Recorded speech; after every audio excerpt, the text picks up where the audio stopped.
B triple E R G B most important topics, फिर बोलते हैं basic electrical and electronics engineering.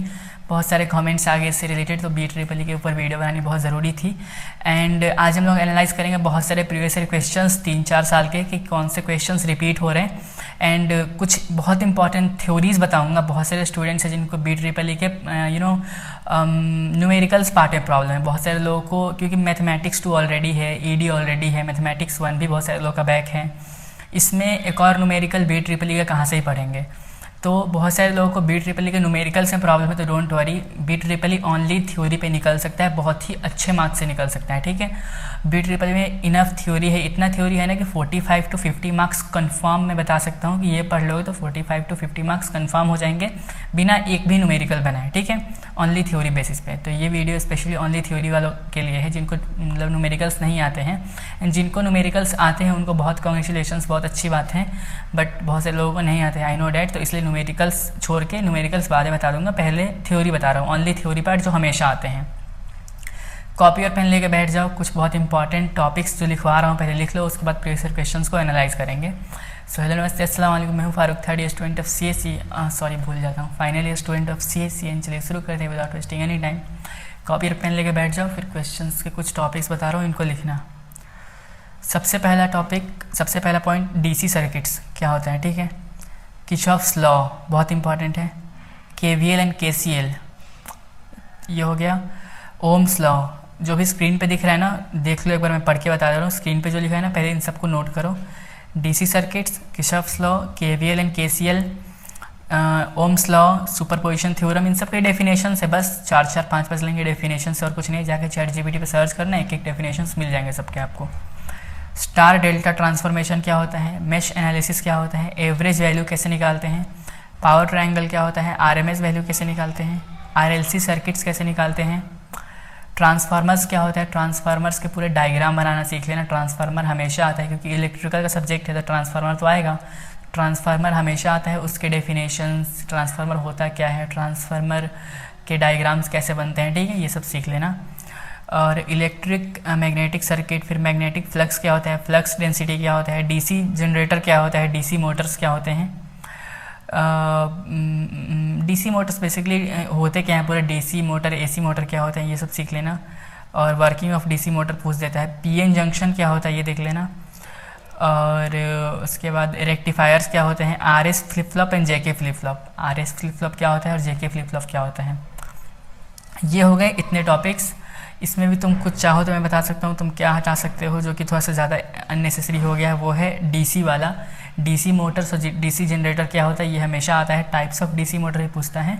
उसके बाद इसमें बाकी तो वही है, आई डोंट थिंक थोड़ा सा भी एक्स्ट्रा कुछ है। ये कुछ बहुत कन्फर्म टॉपिक्स है, ठीक है, कन्फर्म की थ्योरी में आते ही आते हैं। और कुछ टॉपिक्स जो मैं बता रहा हूँ, let me check, RMS value, form factor क्या होता है, पीक फैक्टर क्या होता है ये देख लेना। फॉर्म फैक्टर क्या होता है, पीक फैक्टर क्या होता है, दोनों अलग अलग डेफिनेशन है बस। ओके, उसके बाद स्टार डेल्टा ट्रांसफॉर्मेशन, बहुत important topic. Star delta transformation क्या होता है उसका डेफिनेशन देख लेना, अगर बनाने नहीं आ रहा है कोई दिक्कत नहीं, उसका ओनली थ्योरी पार्ट देख लेना कि होता क्या है, वो लिख दोगे तो काम चल जाएगा अपना। डी मॉर्गन्स थ्योरम बहुत इंपॉर्टेंट है, ये भी हमेशा आता है। टॉर्क स्लिप कैरेक्टरिस्टिक्स क्या होता है, टॉर्क स्लिप कैरेक्टरिस्टिक्स बहुत इंपॉर्टेंट है ये भी। आई गेस 20 टॉपिक्स हुए होंगे, हाँ 20 टॉपिक्स हुए होंगे, इससे ऊपर तो नहीं हुए होंगे। V1 characteristics, PN junction and V1 characteristics दोनों पढ़ लेना एक साथ, ठीक है। V1 कैरेक्टरिस्टिक्स क्या होता है ये पढ़ लेना। और 1-2 टॉपिक्स ही अपने को लिखना है, एक लिख लेना आप, व्हाट इज़ BJT क्या होता है, ठीक है, उसके डेफिनेशंस देख लेना, 2-4 पॉइंट्स लिख दोगे उसमें हो जाएगा। एंड 3 फेज़ इंडक्शन मोटर देख लेना, ख़त्म, बी ट्रिपल ई निकल जाएगा इतने टॉपिक्स से। आई गेस 20 टॉपिक्स मैंने बताया, 20 टॉपिक्स से ऊपर नहीं होंगे, उनको सब लाइन बाय लाइन लिखना एंड हो गया, बी ट्रिपल ई आराम से निकल जाएगा, ठीक है। तो अभी मैं क्या करता हूँ, प्रीवियस ईयर क्वेश्चंस को खोल लेता हूँ, लेट मी ओपन, तुम लोगों को भी दिखा रहा हूँ स्क्रीन रिकॉर्डिंग।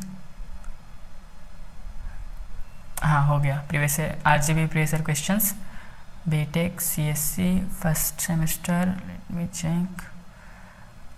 ऑब्वियसली देखो एक चीज़ मैं बता दे रहा हूँ, जो लोग भी ना प्रीवियस ईयर क्वेश्चन से प्रिपरेशन करते हैं, जो लोग भी करते हैं, अगर आप जून में एग्ज़ाम दे रहे हो, जून 2025 में, तो डेफिनेटली इस चीज़ की श्योरिटी रखो कि आप जो प्रीवियस ईयर क्वेश्चंस को देख रहे हो वो जून के ही क्वेश्चंस होने चाहिए, ठीक है। मतलब जैसे अभी जून 2025 के एग्ज़ाम्स, तो एक चीज़ का ध्यान रखना, जो जून के क्वेश्चंस होते हैं ना वो हमेशा जून वाले पैटर्न में ही आते हैं। जैसे अभी जून चल रहा है, जुलाई चल रहा है, बट जून के ही पैटर्न में आएगा। तो जो अभी के क्वेश्चंस 2025 में आएंगे ना, वो जून 2023 के क्वेश्चंस, जून 2022 के क्वेश्चंस, जून 2024 के क्वेश्चंस, वो वाले देखना, क्योंकि यहाँ पे दिसंबर एंड जून दोनों के क्वेश्चंस अवेलेबल रहते हैं। जो दिसंबर वाला क्वेश्चन पर होता है ना, वो थोड़ा सा बैक वाले स्टूडेंट्स के लिए होता है, जिनका बैक लगता है वो दिसंबर में देते हैं वो पेपर को, तो थोड़ा सा नहीं मैच होता है। तो जून वाले क्वेश्चंस को देखना है याद से, ठीक है। और चलो फटाफट अपन जून वाले क्वेश्चंस ही ओपन करते हैं।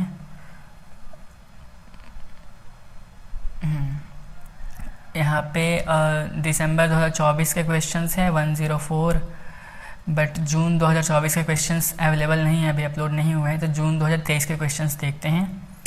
जून 2023 104, हाँ देखो ये है BEE June 2023 104 basic electrical and electronics previous year question. सबसे पहला क्वेश्चन क्या है, मैश एनालिसिस लिखवाया ना मैंने अभी जस्ट, बस उसके डेफिनेशंस लिख देना, काम हो जाएगा। दूसरा उसका जो पॉइंट बी है ना वो क्या है, देखो पॉइंट बी है थेवेनिन्स थ्योरम, लिखवाया ना मैंने अभी, नहीं लिखवाया होगा तो लिख लेना, शायद मैंने लिखवा दिया है। थेवेनिन्स थ्योरम बहुत इंपॉर्टेंट है, इस पे सॉल्व होगा।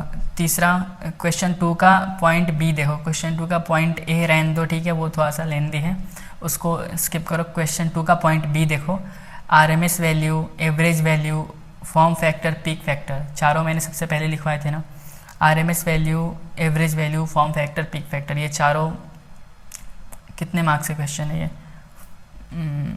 7 मार्क्स में आराम से आपको मिल जाएंगे। थोड़े 4 लाइन के डेफिनेशंस लिख दोगे, काम निकल जाएगा। क्वेश्चन 4 का A, state the different types of transformer, मैंने बताया ना ट्रांसफार्मर, इसमें आपको आराम से 7 मार्क्स मिलेंगे, कोई नहीं रोक सकता, क्योंकि ट्रांसफार्मर बहुत ही इजी टॉपिक है। ट्रांसफार्मर होता क्या है उसका डेफिनेशन लिख देना, उसमें कुछ पॉइंट्स बना देना एंड उसका एक डायग्राम बना देना। डायग्राम कैसे बनाना है, पॉइंट्स कैसे बनाने हैं और कैसे लिखना है, उसके ऊपर मैंने ऑलरेडी बहुत ही अच्छी वीडियो बना दी है, जो मैंने लास्ट 2 दिन पहले वीडियो बनाई थी, आई गेस चेक करना, कि मैं अपने RGPV के एग्ज़ाम में कैसे लिखता हूँ। उसमें जिस हिसाब से मैंने बताया है ना, उसी हिसाब से ट्रांसफार्मर का डेफिनेशन लिखना है, ठीक है, क्योंकि ट्रांसफार्मर पे वो वाला रूल बहुत ही अच्छे से अप्लाई होगा जो उस वीडियो में मैंने बताया हुआ है, तो देखना, ठीक है।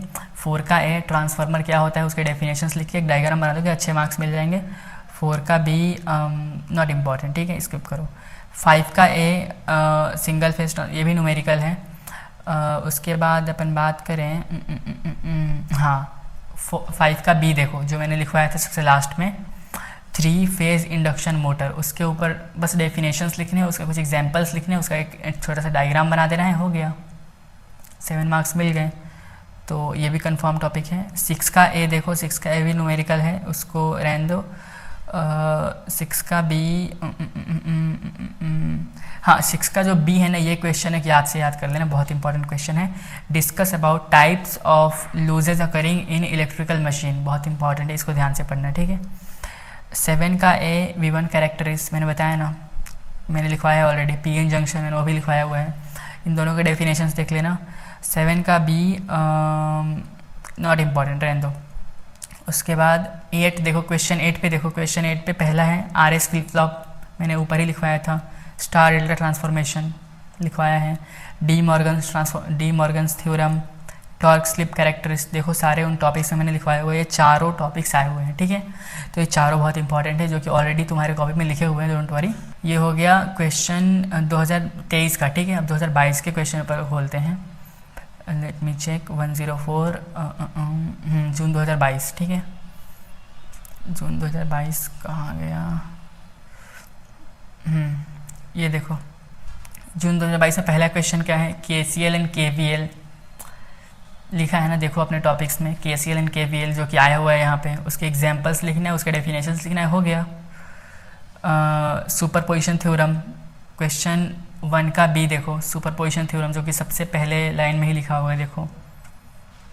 उसके बाद third point AC circuits, AC and DC मैंने बताया था, AC एंड DC दोनों पढ़ना है, 2 का A। उसके बाद क्वेश्चन 4 का B देख लो। क्वेश्चन 4 का B 3 फेज़ इंडक्शन मोटर मैंने लिखवाया ना लास्ट में, बहुत इंपॉर्टेंट है, ठीक है। तो 4 का B 7 मार्क्स कन्फर्म उस पर हैं। उसके बाद 5 का A ट्रांसफार्मर पे क्वेश्चन है, देखो एंड में देखो मतलब ट्रांसफार्मर के टेस्ट कैसे होते हैं उसके बारे में पूछा है क्वेश्चन, टेम्परेचर टेस्ट कैसे लेना है एंड ऑल। उसके बाद 5 का B छोड़ दो, कोई दिक्कत नहीं है। 6 का A देख लो। 6 का A पहला पॉइंट RMS वैल्यू, सबसे पहला पॉइंट मैंने लिखवाया। फॉर्म फैक्टर, पीक फैक्टर, ये तो 2 बार रिपीट हो गया तुम्हारे सामने ही, तो बहुत इंपॉर्टेंट। एंड उसके बाद 7 का A देख लो। 7 का A क्या है, DC मोटर, चेक करो अपने कॉपी में। 7 का B characteristics of BJT, last second last मैंने लिखवाया था BJT, व्हाट इज़ BJT, देखो क्वेश्चन आया हुआ है 7 का B। क्वेश्चन 8 देख लो। क्वेश्चन 8 में पॉइंट A छोड़ दो, ठीक है। B देखो, अभी तुमने लिखा सबसे लास्ट पॉइंट, देखो तुमने लिखा होगा types of loses occurring in electrical machines. उसके बाद 8 का C लॉजिक गेट्स, ये रहने दो, कोई दिक्कत नहीं। इतने क्वेश्चंस देखो ये 2022 से आए हुए थे बेसिक इलेक्ट्रिकल इंजीनियरिंग में। अब 2020 के क्वेश्चन पेपर्स देखना कितने मैच हो रहे हैं, और समझ में भी आएगा कि मैं क्या बता रहा हूँ, ठीक है। अगर नहीं लिखा है तो फिर से लिख लेना, वीडियो को फिर से 0 से स्टार्ट करना, एक एक टॉपिक को देखना, लिखना, और मतलब जैसे मैंने स्टार्टिंग से बताया लिखते जाना कॉपी में, उसके बाद देखोगे बहुत ही मज़ा आएगा, ठीक है। Question June 2020 basic electrical and electronics engineering BEE, ठीक है। क्वेश्चन 1 का A सिंगल फेज ट्रांसफार्मर क्या होता है, ट्रांसफार्मर के बारे में ऑलरेडी तुम जान चुके हो। उसके बाद open circuit and short circuit क्या होता है, ये भी एक पढ़ लेना, ठीक है। Open circuit and short circuit क्या होता है। क्वेश्चन 2 का A JK फ्लिप फ्लॉप क्या होता है, ऑब्वियसली बताया मैंने। क्वेश्चन 2 का B principle of BJT। Question 3 का A explain Thevenin's theorem. Question 3 का B explain transformation techniques, live it, 3 का B छोड़ दो। 4 का A रहने दो, ओके। 4 का B भी रहने दो। 5 का A देखो, एक्सप्लेन लूजेज इन अकरिंग इलेक्ट्रिकल मशीन, अभी थोड़ी देर पहले क्वेश्चन नंबर 2022 के क्वेश्चन में भी आया, 2023 के क्वेश्चन में भी आया, 2020 में भी आया है, ठीक है। बहुत important, explain loses in occurring in electrical machines. उसके बाद 5 का B छोड़ दो। उसके बाद 6 का B देखो, एक ये है ना फैराडेज लॉ, बट बहुत कम आता है, तो इसको भी रहने दो। हाँ, 7 का A देखो, explain working principle of 3 induction motor, उसी को लिखा हुआ है, 3 फेज इंडक्शन मोटर। तो 7 का A जो कि तुमने ऑलरेडी कॉपी में लिखा हुआ है, और 7 का B छोड़ो। 8 के सारे पॉइंट्स देख लो, RMS वैल्यू हो गया, फॉर्म फैक्टर हो गया, पीक फैक्टर हो गया, टाइम पीरियड हो गया, फ्रीक्वेंसी हो गया। तो आई थिंक सारी चीज़ें तुम्हारे कॉपी में ऑलरेडी लिखी हुई हैं, तो सारे टॉपिक्स आई होप याद हो गए होंगे। फिर से एक बार टॉपिक्स लिखवा देता हूँ, अगर टॉपिक्स लिख लिए तुमने तो एक बार मैच कर लेना बस, ठीक है। ऐसे तो बहुत सारे टॉपिक्स हैं, लेकिन कुछ टॉपिक्स जो कि स्टार्टिंग में बहुत इंपॉर्टेंट्स थे, DC circuits, Kirchhoff's law, KVL and KCL, Ohm's law, superposition theorem, star delta transformation, mesh analysis, average value, power triangle, RMS value, peak factor, form factor, RLC circuits and transformers and their diagrams, and electric magnetic circuit and occurring in electrical machines, जो कि इसमें नहीं लिखा है अभी। और उसके बाद DC Motors, PN junction and V1 कैरेक्टरिस, और RS flip flop, JK flip flop, हो गया, डन। तुम्हारे BEE ओनली थ्योरी से निकल गया, अगर तुमने इतना पढ़ लिया इस वीडियो को पूरा स्टेप बाय स्टेप फॉलो करके, तो हो गया तुम्हारा BEE प्रॉपर निकल गया, बेसिक इलेक्ट्रिकल एंड इलेक्ट्रॉनिक्स निकल गया विदाउट एनी सिंगल न्यूमेरिकल्स नहीं बन रहे तो कोई दिक्कत नहीं है, ओनली थ्योरी से तुम्हारा निकल गया BEE बहुत ही अच्छे से, ठीक है। आई डोंट थिंक अभी कोई भी कन्फ्यूज़न बची होगी वीडियो में। अगर कोई भी कन्फ्यूज़न है तो डायरेक्टली कमेंट सेक्शन में पूछो, या फिर डायरेक्टली मुझे इंस्टा कर सकते हो, इस इंस्टा ID पे। एंड मिलते हैं किसी अच्छी इन्फॉर्मेटिव वीडियो में, तब तक के लिए वीडियो को लाइक करो, चैनल सब्सक्राइब करो।